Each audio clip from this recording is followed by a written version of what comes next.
Rob, we need a blooper. Nah, no bloopers today. Come on, give me a blooper. Just one blooper. No. Fine.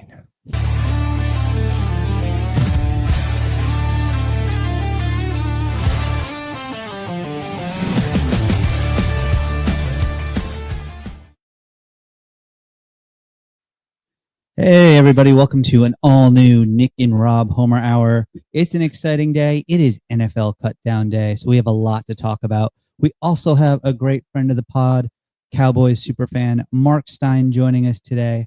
So we are going to kick off with some Cowboys talk and then go into Eastside news. And then don't worry, I got plenty of thoughts on the Patriots today as well. And speaking of the friend, Mark Stein, let's go ahead and bring him up on the show. And there he is, Mark Stein, good friend. And Mark, how you doing today? Oh, it's a great day. So rumor has it that you're a big Dallas Cowboys fan. And I was just curious, how did that come about? Were you like me and cursed and being born in the Dallas area? Yeah, absolutely. I was cursed in that way and grew up learned football by the Cowboys in 92, 93, 95. And it's a challenge. It is after that. Huge challenge the last 30 years. So I feel your pain, and we're all in this together as Cowboy fans. It's been a rough one, but who knows? Maybe our luck will turn around. Now, I've talked to Mark a little in our fantasy football league, and one thing I do know about Mark is you were never a fan of Mike McCarthy, correct? No. So I guess my biggest question is, are you feeling better about our position now with Schottenheimer, or are you not feeling great about that one as well?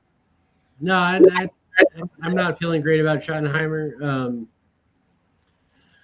Not feeling great about the team as a whole. The whole Micah situation is a challenge, and it's been a long time since we have a good coach. It's been a very long time. For sure. So not a big fan of Shoddy. And my biggest problem with the Mike McCarthy hate, because I always thought he was a good coach, not a terrible coach. And when you have the general manager like Jerry Jones, which we all agree is really bad, are you a big Dak Prescott fan? I am. I honestly like it. I think he's got the arm. He's got the talent to do what needs to be done. And if he had the backup there, it'd be better than okay. But we got CD, which I was super pumped about CD. When we picked him up, I was super pumped about Micah too, because he wanted to be a Cowboy. It's hard to find someone that wants to be a Cowboy, but he really did. And then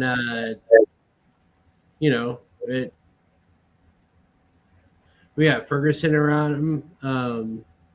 Now we got Pickens, so there's some pieces in place, but it's up on the offensive side now that they have a lot more weapons going into it. I agree with that. Kenny Pickens is a big pickup, and then you have a good offensive line now with the way they drafted to stuff that up. I'm not sure about Tyler Guyton, but everyone else seems to be doing pretty well there. Running back for you, you're a Texas fan, so you love blue, I'd imagine, and for the team. No, I think he has a low ankle sprain right now, but blue should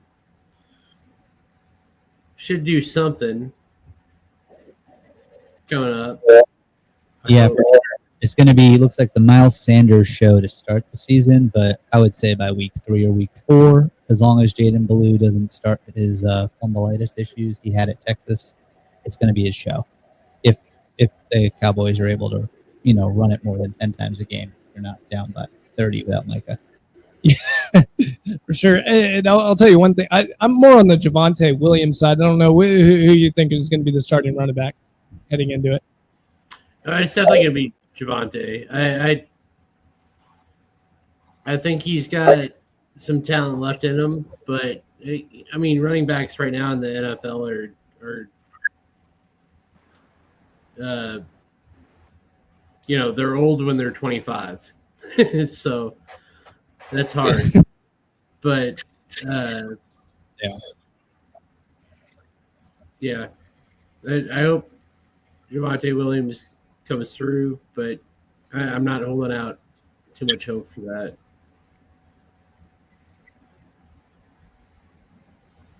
It should pop up. Now, we both agree on this, and this is the biggest point that we're especially learning right now with recent news coming from Netflix, is whatever this team is, it's not going to be as good as the 90s Cowboys, for sure. So the America's Team documentary, I would imagine, just like any other Cowboy fan, did you watch that documentary? I did. Most of it, yeah. I was just watching the last episode a little bit ago, but yeah, I didn't realize, like, as a kid, how much of the Michael Irvin scandal was in the press. I didn't realize that. Like, as a kid, I was like, oh, he had some coke or whatever, but then they show the photos of the amount of crack that he had. I was like, oh, shit. That he was possibly going to go to prison for 10 years. I mean, that was a little shocking to me when I saw that. I was like, oh, his whole entire life might be ruined from this incident. I just thought he liked coke. Yeah. I mean, I know Jerry too, he goes to bat for his players, for better, for worse. I mean, even like Zeke, what was it, 2018-ish? When he went to bat for Zeke in court, and it's, I don't know if that's good or bad, really. I don't know. I mean, as a Cowboys outsider, one thing that is, I think, been made clear by it to everyone with Jerry Jones. If Jerry Jones loves you, he's going to have your back forever. Yeah. And maybe that means he gives you a ridiculous contract like Zeke got after he doesn't need it. Or maybe it means he's going to, go to bat for you and help you out with someone like Michael Irvin. Because Michael Irvin was instrumental to those early 90s Cowboys teams. They're not what they are without him. I think he's my favorite part of the trio, in my opinion. I'm a big Michael Irvin fan, especially what he's doing now. I watched this documentary, and I got to tell you, Netflix ramped it up as Netflix always does. The production value alone was just freaking awesome. Most of the stories that were out there, at least most people, Cowboy fans my age, just knowing about the 90s Cowboys, knew a lot of what's going on with that. And they didn't really do too much of anything new. Most of the stuff that they talk about, the White House, Michael Irvin stabbing someone with scissors, Jimmy Johnson versus Jerry Jones, Troy Aikman versus Barry Sanders, all that air has been out. And especially if you read books like Boys Will Be Boys or any of Skip Bayless's articles, a lot of these grievances were already out there. So I was thinking I might get something new, and I didn't really get too much of that, but I didn't care. Man, I loved it. It fired up my member berries. I was excited. I enjoyed it. I love the Western theme that they had over there. And the coolest part of that documentary that I got out of it was the fact that if you are a young Cowboys fan, or if you're a non-Cowboys fan, a lot of people hear that there's a love-hate relationship with Jerry Jones with Cowboy fans. And when they hear that, I think they immediately think, why do you love him? I don't get it. There's nothing to love about the guy. He's ruining your team. He's taken the team down for the last 30 years. This documentary did show you some of the good that Jerry did do. He was a risk taker. I mean, he went in there fired Tom Landry, and he showed you how dramatic that was with the Dallas media. So for him to come in there, get his boy Jimmy Johnson in, and make moves like the Herschel Walker trade, it kind of rekindled that there is something about Jerry. There is something about him that is not entirely terrible. Yes, we don't want him to be the marketer all the time. Yes, we want him to focus on being the general manager, or get out of the way of being the general manager. Or I was going to say, maybe let him be the marketer and turn the keys over to someone that can general manage in modern times. Absolutely, but the same risk and weirdness that is Jerry did produce those Super Bowls, and I think he does deserve a lot of credit. I know that's a controversial stance. A lot of people don't like that one for sure. I mean, yeah, getting 3 Super Bowls is a decent achievement. Oh, I don't want to hear it. You got Patriots. You know. I agree with you. The documentary really showed both sides, which was cool. Like it because it's easy to be a Cowboys fan and be like, you know, Jerry Jones is awful, and he did a lot of stuff that was instrumental in making the team good, like making a bad team very good. So I agree with you on that. Like it's a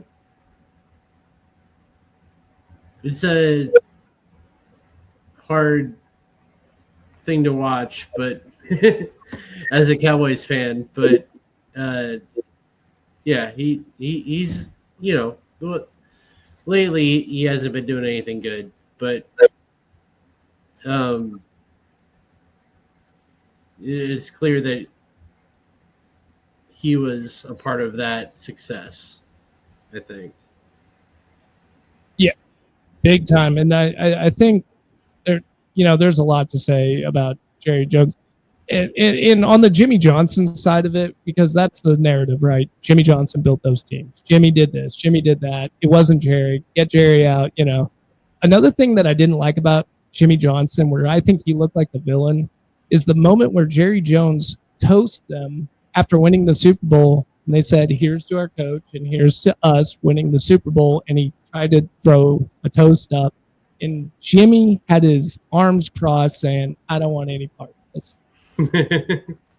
I couldn't believe it. I was like, Jimmy, you just won the Super Bowl. Come on, man. Would you at least toast him? And for him to just do that to Jerry, I actually get it. I get the disrespect. I get where Jerry's coming from. He put a lot on the line getting Jimmy Johnson in there, firing Tom Landry to get Jimmy Johnson in there. And Jimmy needed to realize at some degree that, boy, he took a lot of bullets when he did it. But now that they're succeeding, Jerry's trying to take some credit, as Jerry will, and Jimmy doesn't like it. I'm going, Jimmy, you get some credit. Let's give it out there. Maybe not as much as Jerry thinks, but geez, I don't know. I actually thought I weirdly felt bad for Jerry. I still am frustrated with him. I'm still frustrated with this Micah Parsons situation that's going on right now. I think he's just getting in his own way again. So we're still experiencing the frustrating parts of Jerry, but at least when it comes to the 90s Cowboys, I mean, I didn't think he deserved that from Jimmy. I do have a question for both of y'all when it comes to the Micah Parsons thing. Did Micah make the right choice food-wise with the nachos walking in to the stadium, or should he have picked a different food? Were you disappointed in that, Mark, by the way? Where were you? Or so, did you not? I mean, here's my thing. Like when it comes to behavior management, whether it's with kids at camp or, staff or, in general, if you treat someone like they're a child, they're going to act like a child. And I think that's what's been going on with Micah, is he's being treated like a child. And so he's going to act like a child. And if you treat him like an adult, then he'll act like an adult. So that's That's my take on that. What do you think, Nick? I love that take. I love that take. When you treat him like a child, he's going to act like a child. And yeah, that points to the unfairness that is Jerry Jones after what he's done for your team. You're now treating him like this. It's pretty disrespectful, questioning if he can even be healthy enough to make it in the league. I get Micah's point. Dak didn't care. He just let the agents go at it. CeeDee Lamb didn't care. He just let the agents go at it. But Micah's a different animal, man. He's not going to go down quietly, and nor should he. He's been talking about money since he got into the league. He understands contracts better than any other NFL player out there. And for him to get to the paying time and Jerry knowing this is doing all this song and dance, it's quite frustrating. I get it. And Mike has earned it. I mean, he's earned it. Like he loves the team, and that's hard to find. And two, he's a fantastic football player. I mean, I'd love to see him play running back. Like that'd be great. But yeah, Micah's. Yeah, you could put him in any running thing. Yeah, any position he could play it, and it's frustrating to watch them keep that money away from him. But he's earned it. I mean, he's earned it. I don't really matter too much, but it is just quite frustrating, and there's no reason to create this ill will between the two sides at all, and it is frustrating for sure as a Cowboy fan. Yeah, there was some smoke. Sports Illustrators are pointing out yesterday that the Buffalo Bills are currently kicking the tires as best they can. Yeah, I mean, I would imagine Jerry's not going to let him go for a 30th overall pick. Sorry, I can't say 32nd because they got to prove that they make it to the Super Bowl first. So I'd imagine like the Bills just don't have the haul to do it. But would that make the Bills a Super Bowl contender right then and there? Well, we're not going to allow it to happen, right, Mark? I hope not. I mean, Jerry's not smart, but he's not that dumb. I don't think. The conspiracy hat that's in my head as I keep bringing up when something goes awry is: does Jerry know that the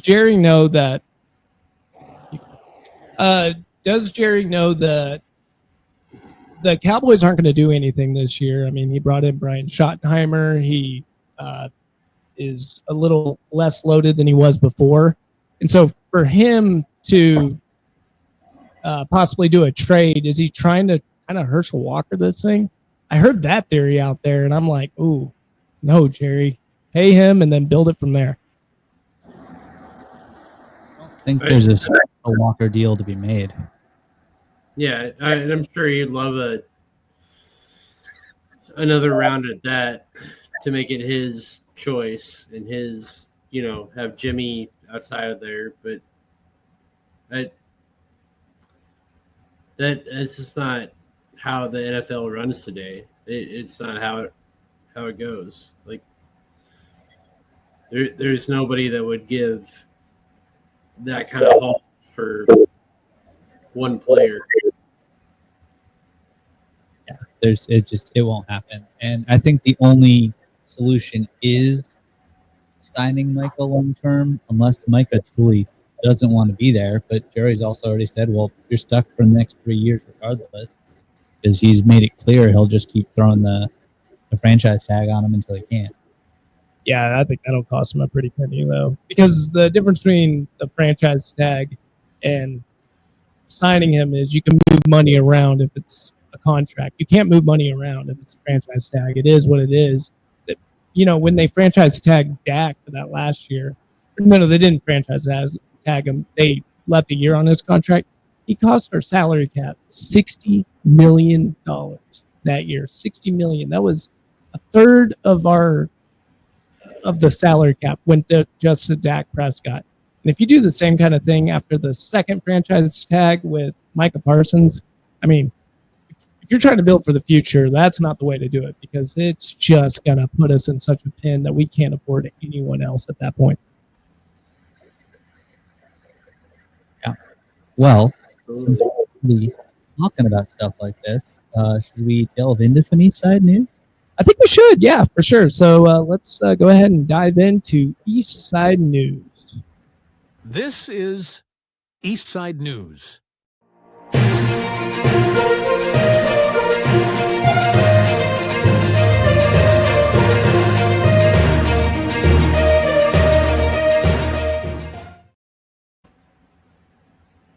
All right, so this is, of course, Eastside News, and what a big day for Eastside News as we are dealing with cuts. They be cutting out there. Yes, pretty much all the rosters had to go from somewhere between 80 and 90. The max was around 90, but by the end of the day, we mean 4 o'clock Eastern time, everyone in the league had to be down to 53. So there were a lot of cuts out there. There were also a lot of moves moving to like the pup list, a few other trades.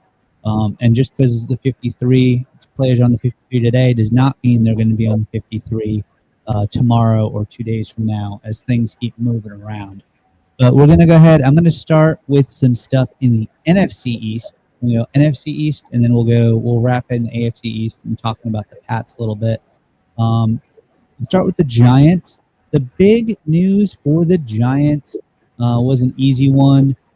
Fan favorite, everyone's favorite dressed agent of Tommy DeVito. He has been cut. He is no longer a Giant. There's no room. If you're going to have Jameis Winston and Jackson Dart and Russell Let to Ride Wilson, there's too many personalities in there to also have Tommy DeVito. And he was rumored to be traded a lot, right? And your team was actually one of the teams that they were looking to trade for him, the Patriots, right? Yeah, that was one of the ones. The Patriots and the Jets have been highlighted, but the Patriots and Jets, they're kind of smart. They could see the writing on the wall. They knew the Giants weren't keeping 4 quarterbacks, so they might as well have just gone ahead and waited for that. I would like to see him on the Patriots. The Pats only have 2 quarterbacks right now. They're not going to stay just at 2. They'll at least have a practice squad quarterback. But yeah, so hopefully Tommy DeVito will be Pats bound, but we will see. Over with the Commanders, they didn't have a ton of crazy news coming out, which is good. But former Dallas Cowboy Michael Gallup was released. Should we pick him back up, Mark? What do you think?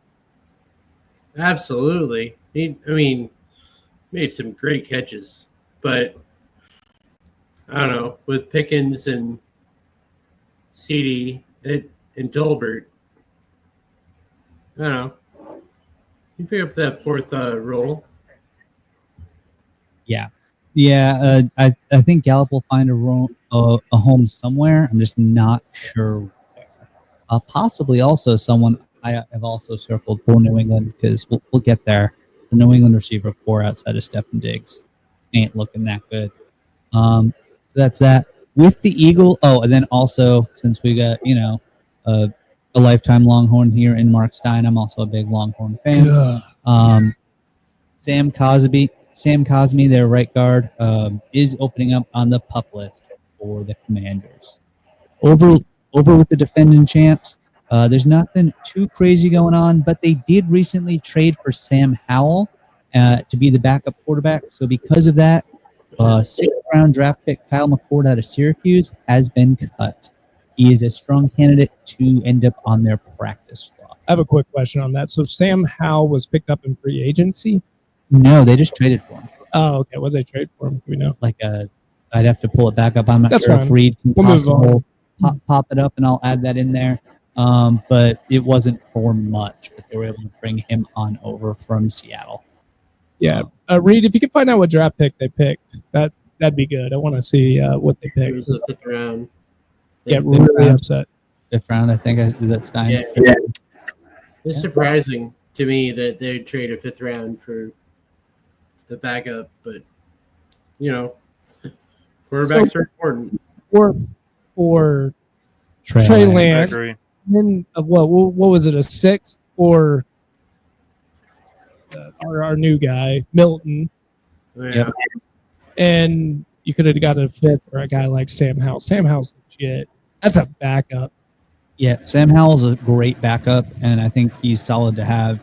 With the Commanders a couple years ago, he's shown he can throw the ball, and now he's got an unbelievably good system around him. So I think if Jalen Hurts goes down, that's some good insurance to have. I fully expect Kyle McCord to be back on the practice squad for the Eagles. The biggest surprise, though, coming out of everything, though, was they traded and acquired offensive lineman Kenyon Green from the Texans back in March. This is a guy that was a 15th overall pick back in 2022. They went ahead and cut him. I like it. You don't like him? Move on. And what year was he drafted? 2022. So he's only had 3 years of league. Bill Parcells had a rule. You got 3 years to prove that you can make the team, and it must be that's the 3-year mark. So Bill Parcells' rule would have said, "You got nothing for me. Let's move on. I don't care. I don't care where you were drafted." So I like it. Yeah, and then we looking at the Cowboys. Fan favorite Deuce Vaughn. A couple of years ago, there was that emotional draft day moment when his dad let him know he made the team. He got picked by the team. He is out. He's gone. He wasn't looking too good this preseason, but he is on the out. Javonte Williams and I guess Miles Sanders, and then when healthy, Jaden Blue for that backfield. No more Deuce. Yeah. You pretty upset about that, Mark? You know, it was heartwarming to see him because his dad is the running backs coach, but he didn't do anything. So if you don't do anything in the NFL, you got to go. And it makes sense. Like he's a great kid, I'm sure. I'm sorry to interrupt. He was a ball of potential in college for sure, but like come game time in the NFL, you could tell that he was definitely missing a step in terms of making it through the line of scrimmage, which it was pretty blatantly obvious, unfortunately for him. Yeah. You know, I thought he did so well in college, and he did such a great job at cuts. He looked really fast the first 2 years in the preseason, but I got to tell you, boy, something happened, a little Zeke Elliott syndrome where he lost a step in the preseason. I don't know what I was watching. That wasn't the Deuce that I knew. So he must have gained weight or something that in the back. Well, yeah, and one thing I think I want to point out, it's not like Deuce Vaughn was playing in the Big Ten or the SEC. He was playing in pass-happy Big 12 country, going up against much thinner lines than he would have been in those other two more pro-style conferences. I just love short running backs, though, because they're so in the fog of war. They're like little assassins out there, and then they come out of the line out of nowhere. And I thought he could really work out. But, hey, I don't think it's over yet, by the way. I think he's going to go through the waiver wire. He doesn't seem like an NFL back for most teams, so that's not going to hurt us too much. I'm sure he's going to come back and end up being on our practice squad. I like that. So it's not over yet, boys. Don't worry. We could get Deuce back. All right. And then over in we'll start with the Dolphins. The first thing I'm going to talk about is they had quite the front office fail, I would think, in the spring. They picked up, after the draft, 2 undrafted wide receivers, guaranteed both $234,000. This is Andrew Armstrong and Theo Weiss. Both were cut in the last couple of days. I mean, that's not a lot of money for an NFL franchise, but when you take $500,000 and you just kind of light it on fire there. I mean, what were you thinking? That's a lot of money for, if you look at their receiver room, they were never going to make the team anyway. Just pick up 2 random people off the street to run around. Well, maybe they saw some potential and it just didn't work out over there, you know? True. The other surprise was yes, go ahead, Mark. What you got? Yeah, I think Ears by week 7 will be the starter. Week 7? That's a bold take. That is a bold take. I love it. I'm a big Quinn Ewers fan. Was very happy to see he is on the team. He did stay as the third stringer. I think just because of the $6 million guaranteed that they gave to Zach, I'm going to stick with the Mills Wilson. He was never going to unseat him now. But Tua is going to get hurt. I don't want Tua to get hurt. Tua is going to get hurt at some point. Zach Wilson's going to come into the game and show everyone that he's Zach Wilson. So, yeah, I think Ewers, week 7, we'll see. I think Ewers gets at least one start this season. So when you're saying by week 7 over there, Mark, are you saying that Tua is just going to get hurt and he takes over the job? Or do you think he's just going to win it outright at some point? Just climb the quarterback ladder to get to the top? No, I don't think he's going to win it outright. But, Tua is going to have the job as long as Tua can still play. But then honestly, I said week 7 randomly, so I need to. I like it. But yeah, no, I think Ears takes over at some point. Like he's got the talent. I think the question is Ewers or Wilson? Like, who's better? Ears.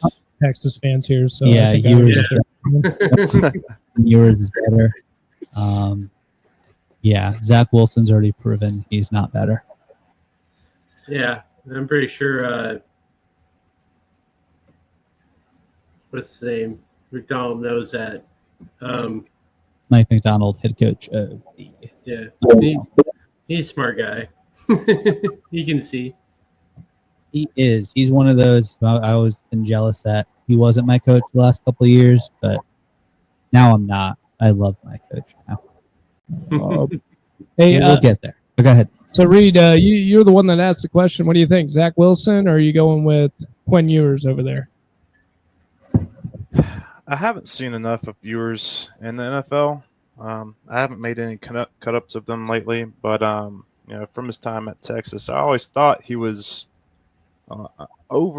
he was more than serviceable, and yeah, he might have not been perfect, but I liked him a lot compared to I don't know, some of our other QB prospects out there.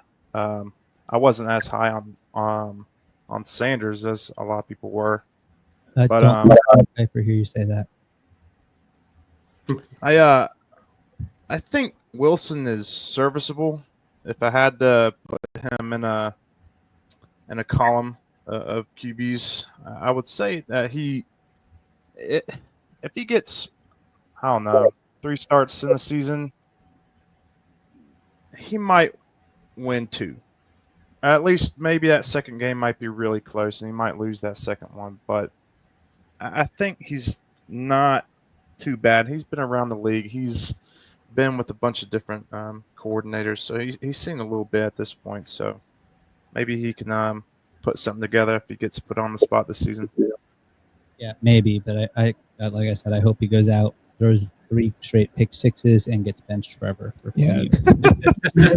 Realize Quinn Ewers because I think Ears are can. two Texas fans, and I'm like, oh no, I can't deal with this fight. I don't want to be a part of this. But I think I'm right there with you. That's kind of where I see Quinn Ewers at. He's just an above-average quarterback, and he should be serviceable in the NFL. Yeah, for sure. Yeah, he can throw that pass to Tyreek Hill. He can throw that. Yes, oh yeah. He showed what he could do with Golden last year. Now he's got Cheetah. So yeah, that would take a little extra arm, but he's got it. So it's just not he's not a very what's the word, cerebral quarterback. Like that's my Arch argument right now is Arch is more in his head and able to figure out where to put the ball when he needs to put the ball there. But Ewers can just hang it out there and let it fly. So if you guys could be a fly on the wall for the Arch Manning Quinn Ewers debate all year long, last year, Rob fight Mark Stein over it, I would hear complaints over and over, and that was the funniest thing because I was just so out of it. Rob's like, he doesn't understand. I'm like, hey, cool, Rob. Cool. I like what. No, we'd all have fun if Arch was on the team starting last year. I can't say that's not true, but this year we got Arch. But anyway, we're going to go back to the AFC East here. We're going to talk Arch at the very end, though. Don't worry. Okay. Back to the AFC East. We're going to look at the Buffalo Bills. I already talked a little bit, which they're kicking around the Micah deal. But notable cuts, former Longhorn starter Shane Buechele is gone. He's a good chance for the practice squad, I would say, as well as Mike White. So that means they're going with two quarterbacks for now, with Josh Allen and Mitch Trubisky. They're going to trust his experience in the system if Allen gets hurt. The other really notable cut would have been for those Hard Knocks faithful, KJ Hamler, who's kind of been the star of Hard Knocks so far. He is no longer with the team. Does he take a scooter with him too? I'm not sure. I think it's going to be the next episode, which I believe does air tonight. I want to say. Because I don't know. It's we're either going to see it tonight or we're going to see it next week, depending on how quickly they turn it around. Right. Yeah, and then with the Jets, they're the Jets. The big thing that I saw that I wanted to bring up, due to our UFL ties and your Cornhusker ties, Adrian Martinez was cut by the Jets. I know there's a lot of UFL super fans that are very happy about that because they want to see him back in the spring league. My renegade eye just went, all right, we'll take Adrian Martinez. If not, he's going to get picked up by the not Birmingham or Birmingham. We don't know. It keeps going. They're staying in Birmingham. That's good. In. That's awesome. They locked in. So we're going to talk Patriots now. I got some things on that. I was listening in the other day, local station WEEI, where you can go one way or the other with the way they handle sports talk. They had a good interview with Vrabel. Key things that we learned. First off, his Dunks order is for iced coffee is almond milk and free Splenda. So always important to know the Dunks order in New England. It's good news. Good news. Got to know. And then from there they kept trying to get him to stir up some drama, and he just doesn't do it, but he does it in his way, which is so much more refreshing after the years of Bill Belichick doing his thing. Vrabel gives a little bit more personality to it. They really tried to get him to hate on modern training camp, and Vrabel was just like, it is what it is. It's different. It's safer for the players. He didn't say it was better, but he focused on the fact that it was different. Then they tried to talk about how, they tried to get him to get nervous about Drake May. Again, WEI is what they are.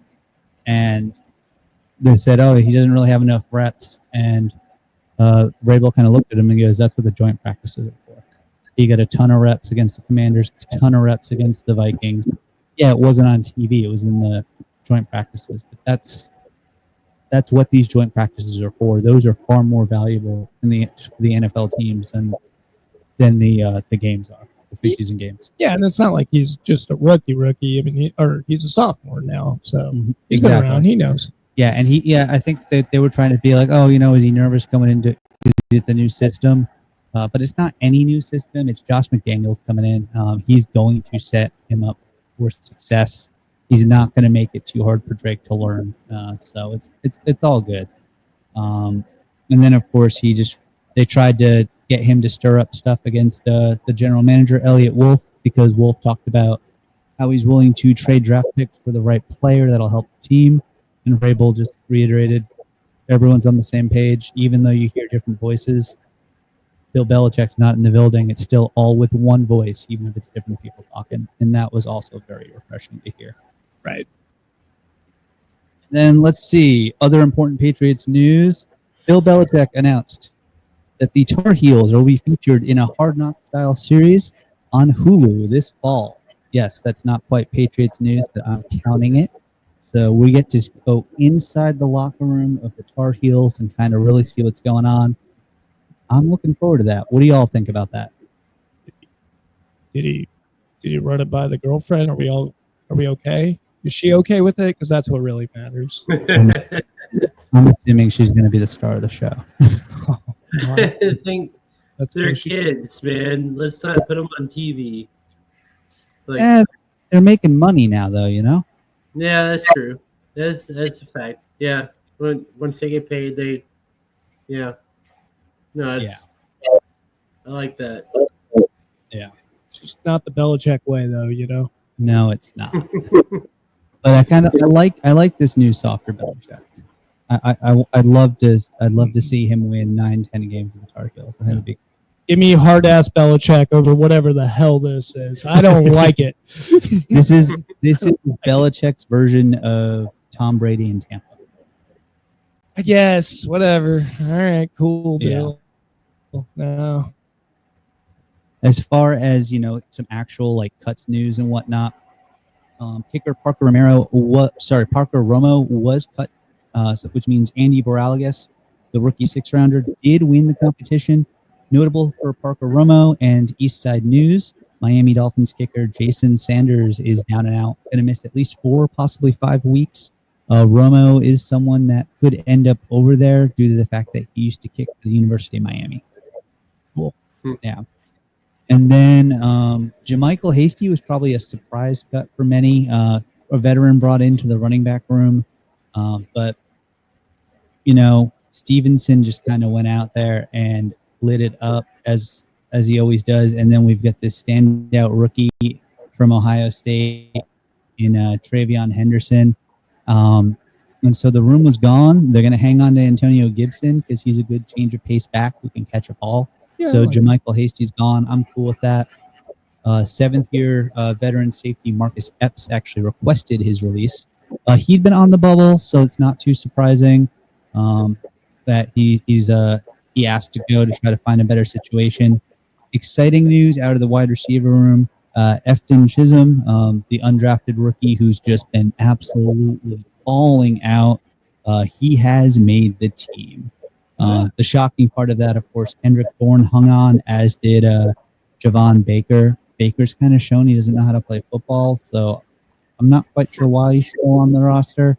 I don't expect him to be on the roster in a few weeks unless there's going to be a bunch of maneuvers that we're not expecting yet. That's the big thing when it comes to these rosters. Is just because you make the 53-man roster with contracts going around and practice squads, it's really strange. Like if you're 53, 52, they sometimes keep you on just so they could cut you a week later so they could go pick up practice squad players, or not practice squad, other players that got cut. Exactly. It's like no promises given, even if you make the team. The last notable thing out of New England was first round offensive line pick Cole Strange. So Bill Belichick's last draft. He was a reach at the time, and everyone's like, "What are you doing with that reach?" He's cut. He's gone. And then, thanks for the notes, Reed. Reed has some notes for us now. The Patriots placed wide receiver Jalen Polk and linebacker Kalani Tavani on injured reserve. So I'm assuming with Polk going on injured reserve, that helps keep a spot for Baker. That makes sense. Okay. Good job, Reed. Good work. Awesome. And that is, ladies and gentlemen, that is the East Side News. Well, no. I actually had some Ooh, NFCs. We got more. So due to personal life, I wasn't able to get around the cuts today, so I just had Rob take over that. But I do have just the basic news over here for the NFC East. So I'm going to be real quick. Don't worry, guys. But we got the Dallas Cowboys. Dak Prescott says he's not losing sleep. I've got confidence, just hoping, which I know he is, that he's ready to play, referring to Micah Parsons. So Dak and Schottenheimer both are saying that Micah Parsons should be able to do it. Shotty even said he talked to him personally, and he feels he's pretty confident that he can get him game ready, maybe on a pitch count for game one. So whether he's signed or not, they're pretty confident that he's going to be on. He's going to sign him. Does that make you feel good? Yeah, it does. Dak said, If Mike is on the team, we got a shot. I'm cool with that. And if he's not, we do not. Just want that to say we're from a 9-8 to a 10-7 team, possibly at our highest, to nothing. We are nothing with him off. You could win 50-49 every game. That way. And then a recent rule allowing teams to designate up to 2 injured reserve players for return effective after training camp placements provides a major advantage for Dallas, enabling them to place wide receiver Jonathan Mingo, our 4th-round draft pick, or we traded a 4th-round draft pick last year to go get that talented stud onto the team, and basically use that injured reserve rule to allow him to come back a little later in the year. So he's on the IR designated to return without losing them for the season. So basically they're saying we don't like Mingo, but just in case, we're just going to save a roster spot by putting him in IR, and then we'll get him back on later.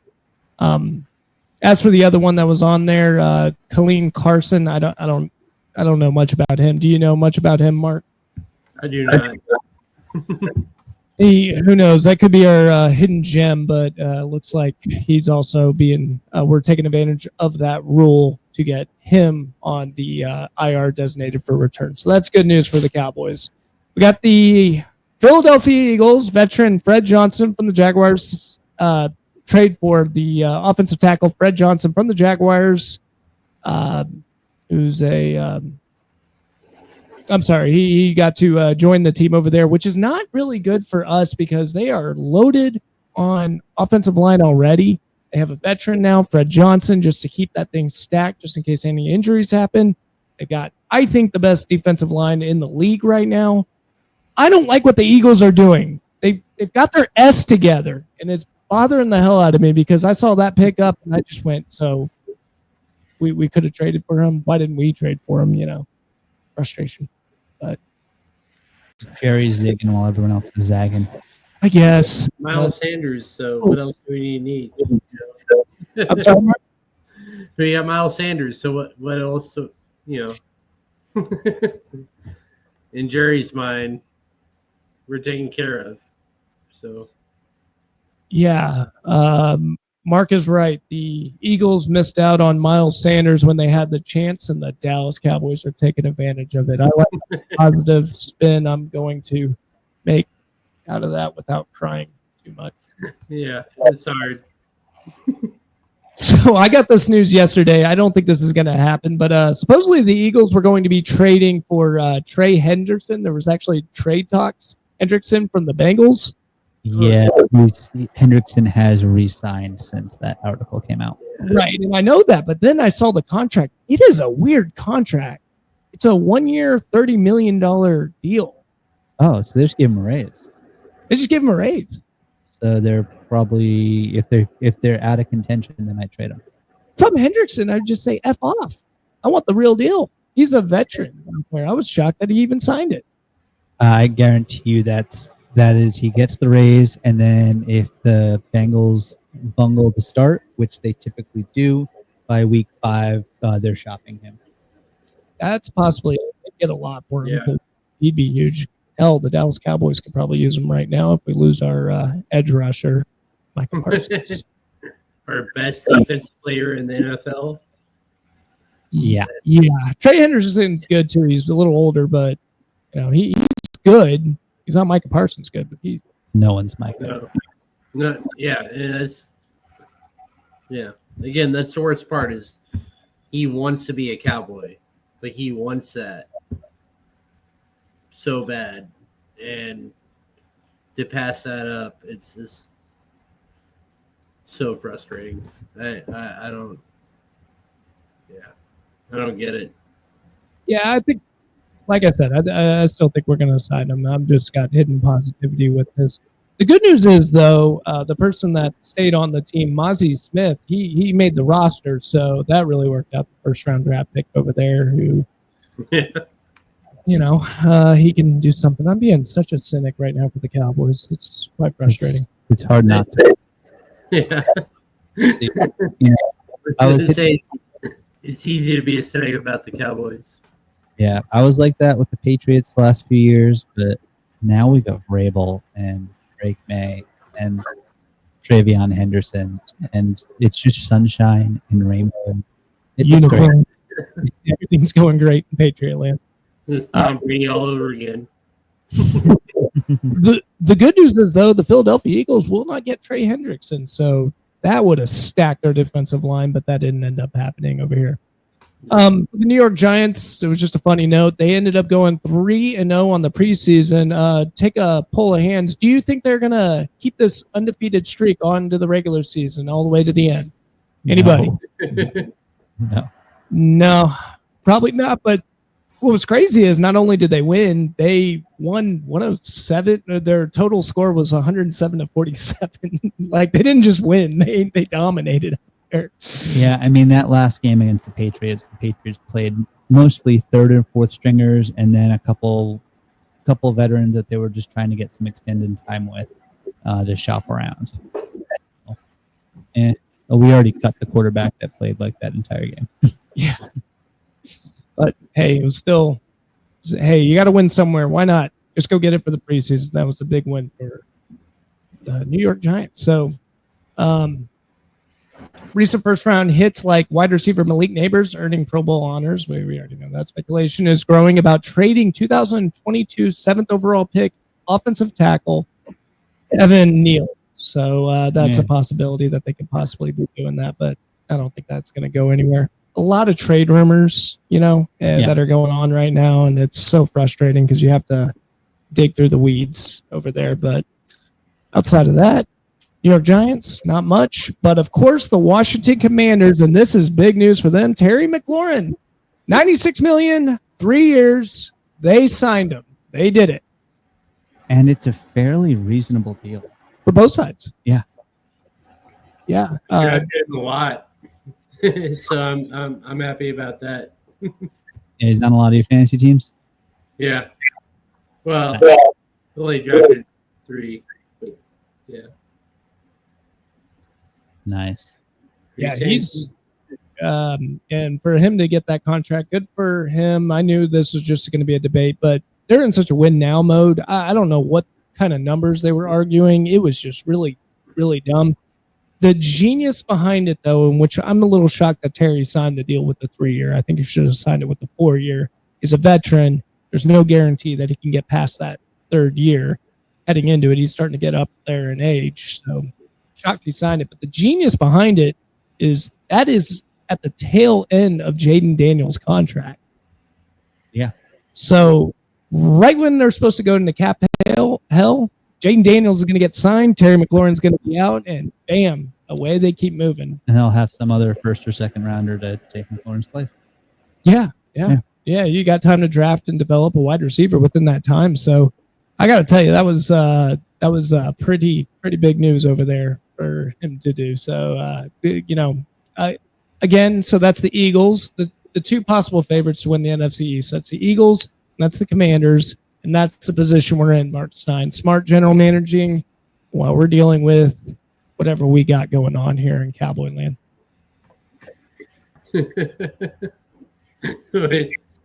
That's a good way to put it. Whatever we got going on, there's no telling. Well, no telling. I don't know what's going to end up happening. But I'll tell you one thing. Mark, how much do you know about the Indianapolis Colts? Not a ton. I mean, I know their owner passed away, and R.I.P. They had Sam Ellinger, but that's about it. No, he's in Denver now. Yeah, he gone. But I guess this is the time for us to let you know what is going on with the Colts. Yeah, let me.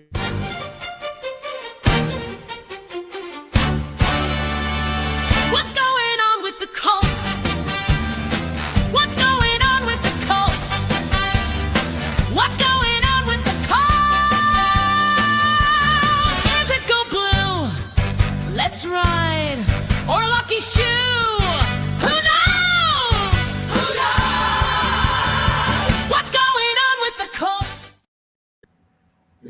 I love that. Yes, that is right. It's what's going on with the Colts and Mark randomly drew this football team thanks to Patrick, who you met, came up with this brilliant idea to say, hey, why don't you guys just draw a random football team? Whatever that team is, you have to follow them all year long. Rob added the stipulation that we had 2 vetoes, but in fear of landing on the Kansas City Chiefs for him, and for me, it would be the Houston Texans. When we landed on the Indianapolis Colts, we decided we're going to stick with it. So we follow the Colts now. That's the team of the pod. With them no longer having, a Manning and not being a major rival to the Pats, I didn't mind making the switch. But let's see what is going on with the Colts. The biggest drama we talked a little bit about previously, we talked about in our last pod how we both kind of felt Anthony Richardson should have been the starting quarterback. We were proven wrong pretty quickly after that episode aired. They're going to go with Daniel Jones. Head coach Shane Steichen also gave the dreaded vote of confidence to Daniel Jones and said it's for the whole season. So based on that, I'm thinking by week 3, we're going to see our first little bit of Anthony Richardson. The biggest thing that we've been seeing across the league, people that are getting mad, they're mostly saying the Colts failed Richardson. And that's true. But also, Richardson never should have been drafted at the level that he was. He is a big-time development play. And I think he still has, if he can figure out how to complete some passes to go along with his speed and his big playability, he's got a good chance in this league. We'll see if it ends up being with the Colts. But for now, he's their backup, which is okay. It's all good. As far as other cuts that came down today and what went on, we've got, let me see. Got some Colt cuts being handed down. Let's see. Looking for some notable names. There's not really many. Quarterback Jason Bean, mighty Jason Bean.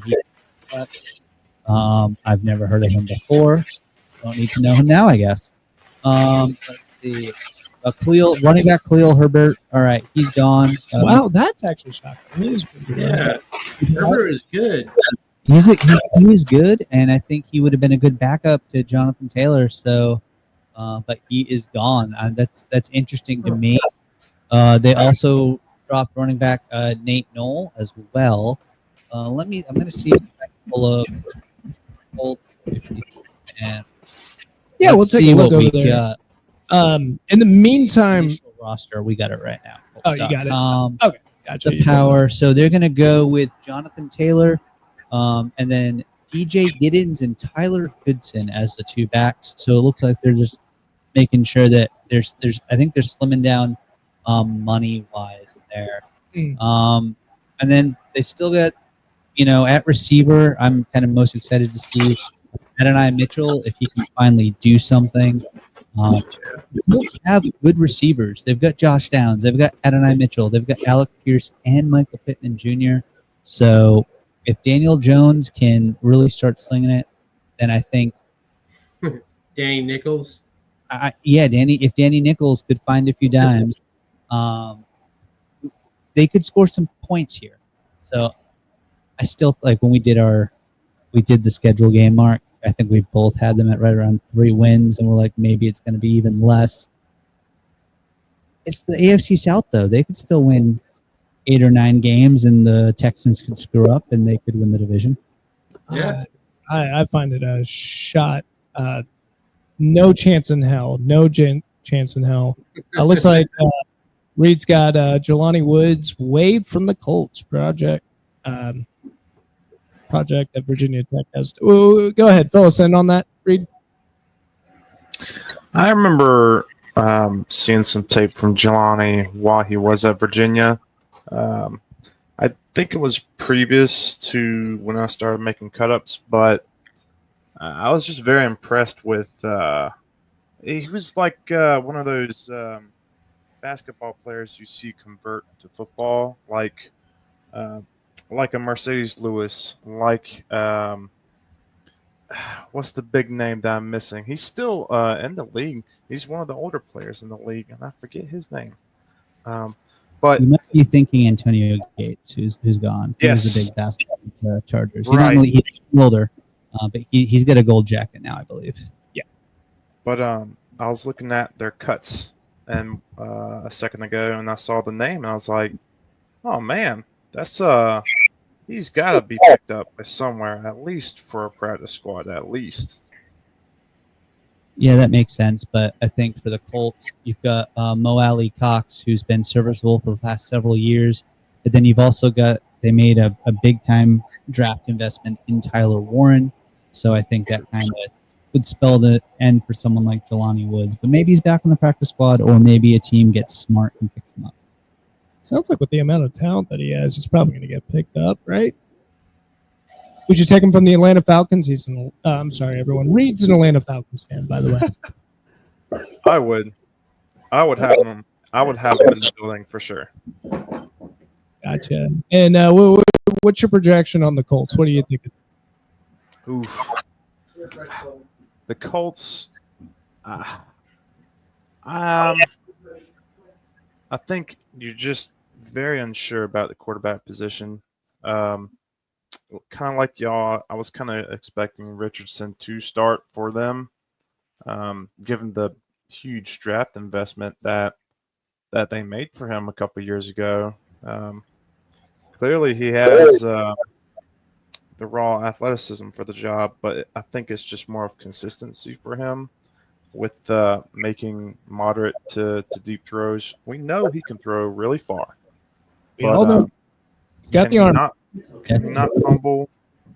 Can he not get hurt? And can you be consistent? And that is kind of what comes to every player in the NFL. But, I mean, it's especially true for quarterbacks. I got them. I mean, we already know. We already got them not doing anything. I think this is going to be a rough team.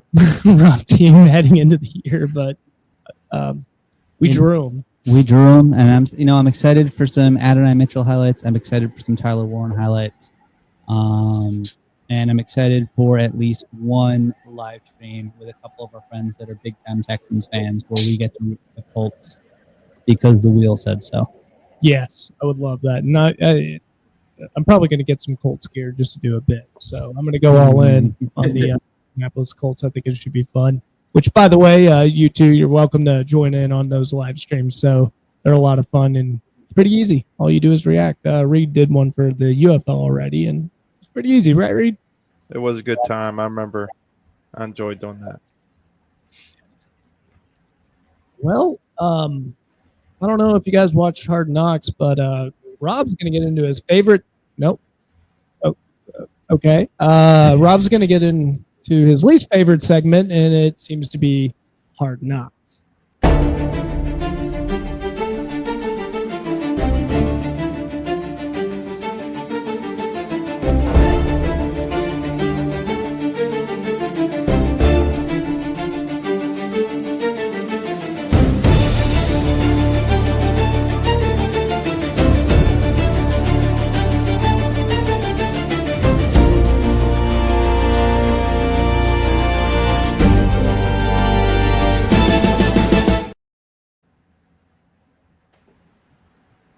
Right, here we go. Hard Knocks. So it's I'm sorry, it's still letting me down this year. Maybe next year, if they get back to a team that's more hungry to have everyone keep their jobs, it'll be better.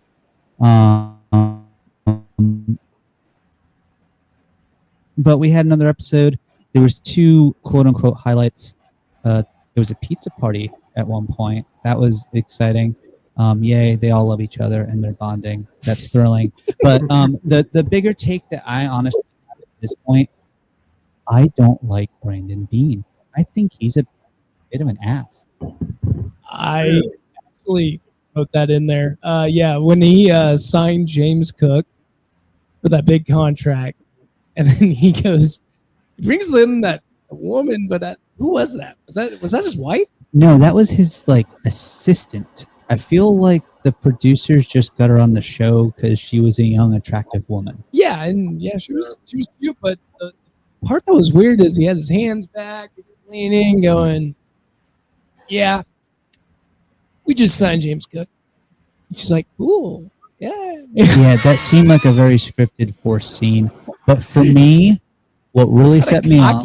Oh yeah, but for me, what really set me off on him was a couple minutes later in this segment. So we go back to last week. They showed a few segment cutaways of him during the game up in the booth, just kind of making pretty crappy comments. If you knew you're going to be on TV talking about, oh, this player's going to be better. Oh, that player's not very good at that. That seemed more like digs versus constructive anything. Mhm. And then this week, after the signing, they show him on the field talking to a random assistant, something or other. I don't know. They didn't have the name up, so I don't know if that was an important coach or just a random guy that worked for the Bills. And I guess James Cook's not someone that smiles a lot, is my guess.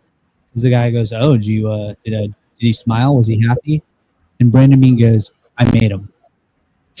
And it's just, what sort of like power hungry like jackass are you that you need to be like, I made this guy smile? And he did. He actually told him like, hey, you can smile, it's okay. And so Cook gave an awkward smile at the signing and then headed out. So, Yeah, but I don't know, that pissed me off. But then the counter to that is, James, dude, you got your big contract. He kind of seemed stoned. Well, maybe that's it. Actually, I didn't even think about that because that was one of the notes. I was like, James Cook looks unthrilled at all, like almost like, so I got to stay in this cold effing city. Yeah, and honestly, it also just might have been he really doesn't like being on camera, which is totally fine.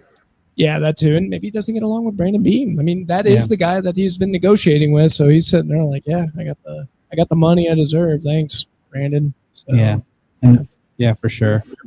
Stein, have you been watching Hard Knocks? Do you have any thoughts? No, I've been watching it. I haven't seen tonight's episode. It comes out tonight, right? Yeah. So we're like pretty much a week behind. We're always a week behind. We just do the previous show's week. But yeah, it's I don't know. It's been okay. Like it's always Hard Knocks. Like it's never super exciting or engaging in that way. But yeah, it Josh Allen has a presence and there's no wide receivers around him, so that's a problem for him. But yeah, it's been typical, I think. Fair enough. Yeah, and another scene that I actually did a shout out to you. I even wrote it down there. See, Rob's wife. Okay. Yep. Okay. Yes. Dion. I'm sorry. Ed Oliver is apparently into horses over there. From Houston. Oh yeah. And when your wife over, you got to watch out for him. Okay. Yeah, my wife. She loves horses. She rides all the time. Yeah, I thought of that. I was like, oh, Megan would like this. Okay, all right. So, and then you got and something that I actually found really funny about that. So you got Ed Oliver, who's into horses, and Dion Dawkins, who is into drifting. I mean, I got to tell you, if I'm Brandon Bean or the owner, are you just like looking at this thing going, hey, guys, could you try a different hobby like chess or shuffleboard? Why are you guys doing these? I will say Ed Oliver was not No, I wasn't even wearing helmet. good wearing. He's not a big fan of it. So Mark would specifically like this because, for the record, by the way, Texas food, I think, is one of the best places to get food in general, okay? It really is. I mean, if you go to Houston specifically, you got Cajun food, Thai food, any Asian market, really, Indian food, Mexican food, barbecue, a lot of different options over there, just clean American style. The one weakness that Texas has, and especially from someone from the Northeast would probably agree with this, is we are not the best at Italian food, right? No, not at all. and yeah, and I think it's got something to do with the bread. And apparently, we're so bad, Mark, at Italian food that Connor McGovern came to conclusion that I'm just going to make my own pizza while I'm in Dallas because we're not pulling it off. And I was kind of upset about that because he said there was no good places to eat. And I'm like, look, got plenty of good places, but just not number one in pizza. But yeah, I found that little scene really funny, and I'm glad the team got along with that. And then, of course, Mike White, who the Dallas Cowboys had, and did something for the Jets, and then did not so something. Came into the Bills and tried to get somewhere on the position, but as I predicted, he got cut. So my prediction is no one's going to pick him up, and he should make an emergency quarterback, or he's going to make it on their practice squad, but maybe the Jets. Someone's practice squad. He's good enough to be somewhere, but yeah, unfortunately, no Mike White, who Cowboys had a little hope on, draft him in the 7th round, but he didn't end up as a Brock Purdy at the end of the day. Yeah. But let me tell you this about pizza dough. I worked for a pizza place in Austin for a while. We had our pizza or our dough delivered, so we just had to cut it up and make rolls out of it. But when I was in California, I got the Bobby Flay recipe for pizza dough. Wow. And every teacher, it's online, it's easy to find. But every teacher that came through was like, how do you make this pizza dough? And I was like, it's Bobby Flay's recipe online. They're like, it's pretty easy. But so if y'all ever need to make pizza dough, Bobby Flay, just Google that. Or invite Mark Stein over. That's what I got out of that. He makes Oh, yeah. No, I can do that too. But yeah, I make pizza every Thursday night for the teachers, and they have some beers and hopefully sign a contract for the next season, and it worked out pretty well.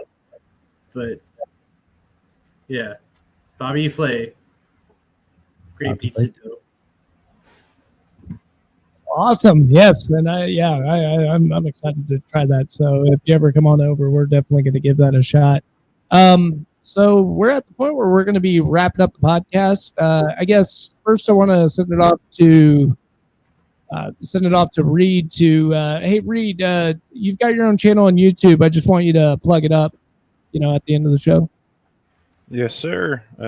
So Custom Cutups is basically a channel I run. It's basically if any of y'all have ideas to basically condense a game into a more shorter format.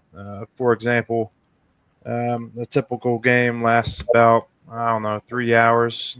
Given commercials and given the time in between plays. But if anybody has any kind of request for it, I can essentially knock that time down to in between 7 minutes and 12 minutes, just consisting of the plays. Today, I uploaded UC Davis's offense versus Mercer. And it's kind of fun because that game actually ended up getting canceled with like 7 minutes left in the game. And that was a good game too. But I uploaded their offense for a guy who requested that a couple days ago. So examples like that. If anybody's interested, just leave a comment on the channel. Sweet. Well, we love having you over here, Reed. And Rob, if you could do the honors for our own show.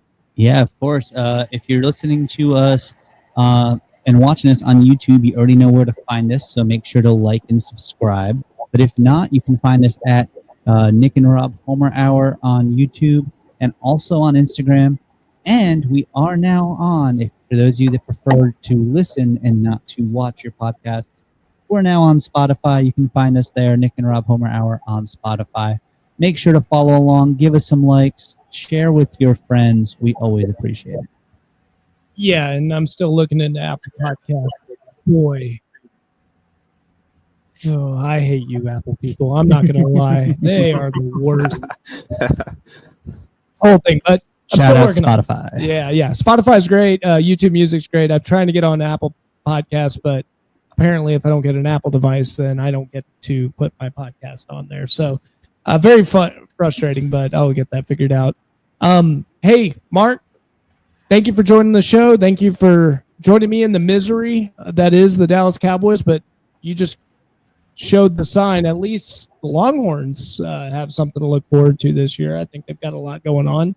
Yes, they do. Preseason number 1. Yeah. Mark, I appreciate you being on the show, and I guess we'll go ahead and end it. Thanks, Mark. Thank you, fellas. Appreciate you. Rock and roll. Have a good one.